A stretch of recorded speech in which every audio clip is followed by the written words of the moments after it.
you look at what's happened in the world and our roles within it over the past 2 years since we started to have this rapid inflation problem, we've gotten involved in wars. Not boots on the ground, but they've been proxy wars with a lot of money flowing. And when I had Andy Bustamante on the podcast right after the Ukraine war initially broke out, did you ever have access to, let's say, government secrets that were so big that humanity could never find out about it? Humanity is too big of a word. So I would say I have absolutely had access to secrets that would impact how the American public would respond. What do you mean by that? Meaning the roles that I filled, the operations that I participated in, were operations that were relevant and impactful to Americans. They were relevant and impactful to other countries as well, but never humanity as a whole. He actually talked about the strategy, and I'd love to get your thoughts on if this makes sense, but the strategy of when you then create, say, like a client state in Ukraine where you're pumping money into the problem and the war is backed by, quote, US dollars, over the long term you could be fighting against, the threat to the dollar as the global reserve currency because it's involved in intricate situations of the highest stakes. Yeah, I mean, really what happened was when Russia invaded Ukraine, the Western world put all kinds of sanctions on Russia, and Russia says, fine, like, we don't need the U.S. dollar. And now you've seen, the BRICS basically trying to form a currency alliance to not use the U.S. dollar. Like, this is really, this has been overdone. Like, you've seen people on Twitter, like, talk about this, like, the dollar's going to, it's not going to disappear. But for the first time, like, people are looking at the U.S. and the U.S. dollar and saying, like, why does everybody use the U.S. dollar? So, is there a real, like you said, some people doomsday scenario it like it's happening tomorrow, but is there a legitimate threat within the next 25, 30 years that the U.S. dollar actually isn't the global reserve currency? The smartest thing I ever heard about this was, and I don't remember where I heard it, but somebody said that the U.S. dollar will no longer be the world's reserve currency when the Navy loses an aircraft carrier. I'm not following. Okay. So how do we project military power across the world? It's through the Navy. Uh-huh. Okay.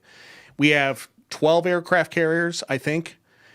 An aircraft carrier is very symbolic. Right, it's a symbol of U.S. military power. If we were to lose an aircraft carrier, like in a war with China or something like that, that would be the beginning of the end of the dollar.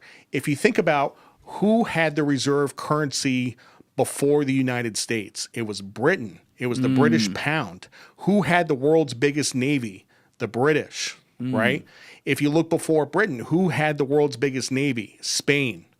Right? Anytime that navy ceases to become the world's most powerful navy, like, that's when you lose reserve currency status. Now, if it is that simple, playing the hypothetical of that argument, I feel a lot better because I feel like we're pretty far ahead in all that shit still. We love war, China now has more navy ships than us. Really? They do. Yep. Is that like brand new? Within the last 5 years, I think, yeah. Is there a way we can Google that number of ships, China naval ships versus U.S. naval ships? When I was in the Coast Guard, we had about 600 naval ships. Now I think we have about 300, and I think China has like 400 or 500. Wait, we actually cut some money from our government budget? Well, ships got more expensive, and we just didn't replace them fast enough. No shit. Yeah. Now, how big? Dumb question. I should know this, but like, what's the range of the size of those naval carriers? Are they all a very similar size, or are some way bigger than others? They're all different sizes. Okay. Yeah. And they're just around the world at any given time, be it in ports like policing or in a war zone, stuff like that. Yep. And that was what Japan attacked in Pearl Harbor. They were literally attacking our naval fleet. Yeah.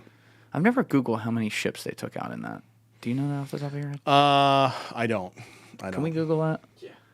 Because that, I would imagine back then we had a lot fewer ships than we do now. Maybe I'm wrong about that, but I guess from a strategic standpoint, that was the way to go.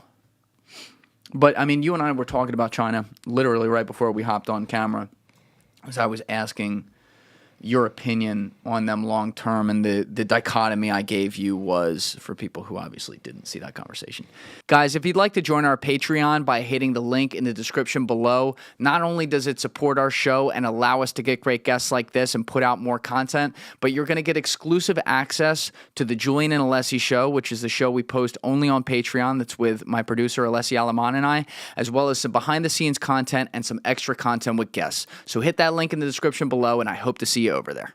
The dichotomy I gave you was you kind of have two camps. You have that guy, Peter Zion, who I think you said you know a little bit, who says China's fucked. 10, 15 years from now, they're going to have a giant famine, population collapse, everything's going to shit. And then you kind of have the other camp that's like the Andy Bustamante camp, where he speaks on that from, I guess, personal experience in his job with the CIA, but he talks about how China's the biggest threat. They're going to overtake us on everything. And I kind of sit in the middle where I'm saying, okay, what if Zion's right, but we have 10 to 15 years on the way there with a murderous, psychotic dictator who's doing all kinds of shit around the world that could cause problems that last far beyond China actually being this power that they are right now. From a market perspective, though, how do you approach China today, and what do you think is going to be the landscape, say, a decade from now? I can't predict out a decade, but I will tell you that today, the number one question I get in my newsletter from people is, when do we buy China? Because if you look at the chart, it's just going like this, from the upper right to the lower left. And my answer is never. We never buy China. Like, it's a damn communist country. Like, there's no property rights. Like, companies exist at the whim of Xi. Executives disappear. Like, the demographics are terrible. Like, Zion is right about that. China has gotten, they used to have like a little over 10,000 economic statistics. They have about 1,000 left. How did they get away with this? They got rid of 90% of them. And the ones that are left are fake. Like, literally just a couple days ago, they reported 5.2% GDP growth. Do you think China is growing at 5.2%? Not only are they not growing at 5.2%, they're in depression. Like, they're in actual depression. They do not have positive GDP growth. Thank you for watching the video, guys. If you haven't already subscribed, please smash that subscribe button and check out this clip's full podcast episode by clicking here or in the description below.